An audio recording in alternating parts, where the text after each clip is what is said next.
Hello， 大家好，歡迎大家嚟到百姓大通你問我答財務知多啲嘅環節。今日係第一集，我係主持人 Tommy， 非常高興，我哋揾到百姓大通首席財務師 Bosco 梁先生上嚟同我哋解答一啲疑難嘅。因為咧，我自己係 IT 嘅 founder， 係初創者。作為一個初創者，好多財務上嗰個問題想問下梁生嘅。我知道阿梁生咧嚟幫客戶咧做一啲基本嘅報稅啦。咁你除咗做基本報稅之外咧，會唔會可以同我哋分享近期一啲案例，可以幫客戶可以做一啲係稅務嘅優化啊？一開始嘅時候咧，咁我都簡單講下香港嘅 profit tax， 即係利得稅咧，佢個操作係點樣做。咁而第一樣嘢咧就係話咧，香港咧就好得意嘅，佢就話喺香港賺嘅錢咧就喺香港交稅啦。但係如果喺境外香港以外賺嘅錢咧，係喺香港嚟講係唔需要交稅嘅。舉個例啦，我有一間公司，佢做一單生意，但係佢所有嘅嘢咧都喺內地做嘅，包括佢喺內地揾客啦，佢喺內地開單，喺內地送貨等等。咁變咗成個過程都唔喺香港嘅時候咧，我就可以同稅務講啦，就話雖然呢間公司係一間香港公司，但係所有嘅嘢都係喺香港以外發生嘅。咁於是乎咧，我當然要提供晒所有嘅證據啦，包括所有嘅發票啊，一啲嘅供應商嘅單啊，或者如果送貨嘅時候送貨單等等，睇到晒所有嘅嘢咧，都唔係喺香港發生嘅時候，我又可以話呢一個所謂叫做 offshore income 境外收入，而喺香港係唔需要交稅。咁而另外一個咧就係話香港嘅利得稅另一個好特別嘅地方咧，就係話我哋會分收入咧，就係分 capital in nature 或者 revenue in nature。即是話一啲資本性嘅收入啦，或者係經營性嘅收入。喺香港咧，資本性嘅收入咧係唔需要交稅嘅。舉個例子啦，咁如果地產商起樓，然之後賣樓嘅，咁呢一個屬於地產商嘅經營嘅收入，咁當然要交稅啦。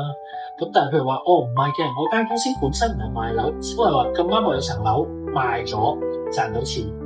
咁而呢層樓咧只係賣一次嘅啫，唔會有第二次。亦都唔係話我攞賣樓嚟做生意，咁而我其中一個客戶咧都幾得意嘅，佢咧係一間香港公司，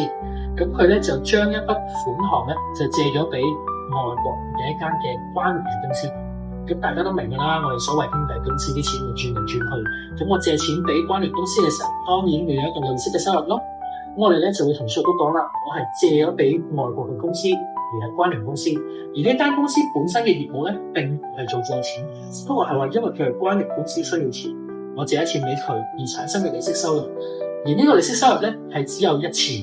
亦都唔係公司嘅本源，所以我哋就話呢一個咧係一個 capital 資本性嘅性質。於是就同稅都講有關嘅利息收入咧，我哋就唔需要交稅。咁我咁樣寫咗封信俾稅務之後咧，咁嗰個 case 咧都慳咗超過100萬嘅數目。咁你頭先有講呢個 capital in nature 同埋 revenue in nature 啦，咁好似我咁嘅情況，譬如講我呢間 IT 公司喺過去3年都冇賺錢嘅，咁但係因為我老闆好有錢，就買咗個 data center， 3年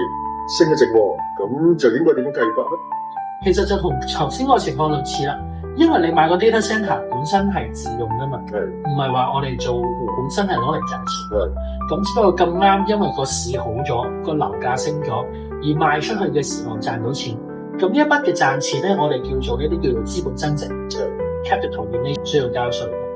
咁所以我哋同樣嘅情況都開稅局講啦，呢個只係一次嘅收入，而且我嘅本業都唔係話揾呢樣嘢嚟賺錢嘅時候咧，咁我就話 capital in nature 將呢一筆賺嘅錢咧就豁免咗交香港嘅稅啦。咁我亦都知道咧，而家香港稅務局咧對轉讓定價嘅執行要明㗎。你點樣去 advise 我哋嘅客戶需要準備乜嘢資料去減低佢哋嘅麻煩咧？其實咧 Tommy 係講得好啱嘅，因為咧而家全世界嘅稅例咧只會越嚟越收緊，越嚟越複雜。咁而你頭先所講嘅轉讓定價啦，都係呢2年幾都有些啲嘅新興嘅規定嚟嘅。咁你頭先所講嘅轉讓定價方面咧，其實咧全世界稅局都會有一個要求，就會一個叫做 country by country report， 就要將每一個國家佢喺邊度賺嘅錢，賺幾多錢，個相對嘅稅率係幾多咧，需要列一個表去到交俾稅局嘅。咁佢就會睇晒整個公司佢全世界賺嘅錢係幾多啦。咁我哋要做呢個表嘅時候咧，要非常之留意一點，就係話我哋唔好喺做 audit 啦，或者做報稅嘅時候先做，而係平時我哋喺日常經營嘅時候就已經開始做啦。舉個例啦，咁我譬如有一單出口嘅生意，由香港去歐洲，咁我咧就需要將所有嘅單據，包括我哋嘅 invoice 啦、supplier 嘅 invoice 啦、statement 啦、我哋送貨嘅單啦、bill of lading 完整咁樣做一套嘢。咁然之後咧，我哋就可以每次做嘅時候咧，就令到我嗰個 country by country 嗰個 report 嗰個證據咧就非常之好，而且好有系統，都唔需要臨急先做。如果做 audit 或者稅局問嘢嘅時候咧，我哋都可以好快咁變字。咁好似我咁嘅情況啦，作為 IT 公司嘅 founder，因為我哋啱啱開始樓喺度啦，咁就喺會計上都係應該俾乜嘢建議俾我去執靚呢啲嘅 report。好多時一啲初創嘅公司咧，佢哋都係啱啱起步，佢未必需要立即請一個專業嘅會計啦，甚至乎有啲公司就會選擇將我個會計服務外判咗出去俾一啲嘅會計公司或者會計師樓，其實係可以咁樣做嘅。但係我都會比較建議大家就係話，因為初創嘅時候咧，大家都明白嗰個資源會比較緊張啲。咁用一個最簡單嘅方法就係話，我哋會將所有嘅公司嘅出數同入數咧，用個 Excel 表 mark 低，幾月幾號收咗邊個客幾多錢，人馬係幾多，全部喺 Excel 表 keep 翻。如果支出嘅話咧，我會俾個建議就係話，用所有嘅單據咧，我會係排晒篇目。例如6月嘅第一張單，我會叫0601，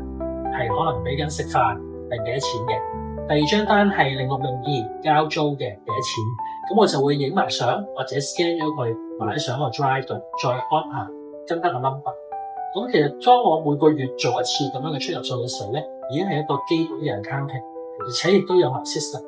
咁變咗到我要查數或者稅局要睇數嘅時候咧，我哋可以好快咁樣揾得翻張單出嚟，亦都知道呢啲係咩嘅數。即係換句話說，要好有系統性去將我所有嘅文件啊、所有嘅單據啊 keep 好佢，就方便自己日後去做檢查啦。日後去做數嘅時候咧，就會更嗰個流程會更加方便啊。係啦，因為我頭先所講嘅好簡單嘅嘢，但係其實已經係一個好基本嘅系統，而且我亦都會建議咧，就係每個月做一次。明白晒啦，大家學到嘢啦。因為好似我咁嘅情況，呢個 startup 嘅 IT 嘅 founder 對財務咧真係一竅不通。今日阿 Bosco 同我哋分享完之後，大開眼界。大家係咪想知道更多有關財務上嘅疑難嘅問題？等我哋第二集嚟，我哋第一集就到此為止啦。多謝大家。